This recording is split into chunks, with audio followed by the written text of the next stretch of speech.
നമ്മളിതിന് റീൽസ് തിരഞ്ഞെടുത്തപ്പോൾ നമുക്ക് നല്ല കുറച്ച് റീൽസ് ഒക്കെ കിട്ടി. ഞങ്ങൾ കുറെ ചിരിച്ചു ആ റീൽസ് ഒക്കെ കണ്ടിട്ട്. ഞങ്ങളിപ്പോൾ ഉള്ളത് കോഴിക്കോട് കോർപ്പറേഷന്റെ തൊഴിൽമേള നടക്കുന്ന സ്ഥലത്താണ് ഉള്ളത്. ഇതിന്റെ ഭാഗമായി ഒരു റീൽസ് മത്സരം അവിടെ സംഘടിപ്പിച്ചിരുന്നു. അതിൽ വിന്നറായത് ഞങ്ങളാണ്. പ്രൈസ് വാങ്ങാൻ വേണ്ടി ഞങ്ങളെ ക്ഷണിച്ചിരുന്നു. അപ്പോൾ അങ്ങോട്ടേക്ക് ഞങ്ങൾ പോവുകയാണ്.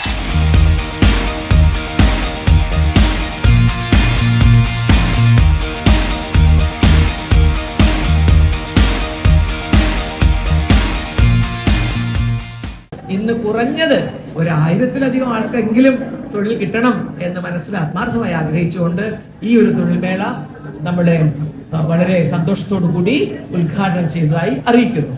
ഒരറിയിപ്പുണ്ട്. നമ്മൾ ഇതിന് റീൽസ് തിരഞ്ഞെടുത്തപ്പോൾ നമുക്ക് നല്ല കുറച്ച് റീൽസ് ഒക്കെ കിട്ടി. ഞങ്ങൾ കുറെ ചിരിച്ചു ആ റീൽസ് ഒക്കെ കണ്ടിട്ട്. അപ്പൊ അതുകൊണ്ട് അതിന്റെ സമ്മാനദാനവും അത് ആർക്കാണ് എന്നതും അപ്പൊ അതിപ്പോ ചെയ്യും കേട്ടോ. 1ാം സമ്മാനം 20,000, 2ാം സമ്മാനം 10,000, 3ാം സമ്മാനം 5,000, പിന്നെ 1000 രൂപയുടെ മറ്റ് 4 സമ്മാനങ്ങൾ കൂടിയുണ്ട്. 4 പേർക്ക് 1000 രൂപയുടെ സമ്മാനം കൂടെ കൊടുക്കുന്നുണ്ട്. അങ്ങനെ നിങ്ങൾക്ക് ആവുന്ന രീതിയിൽ കുഞ്ഞി എടുക്കുന്ന ആൾക്കാർക്ക് ചെറിയ പൈസ കിട്ടാനുള്ള മാർഗവും കോഴിക്കോട് കോർപ്പറേഷൻ ചെയ്യുന്നുണ്ട്.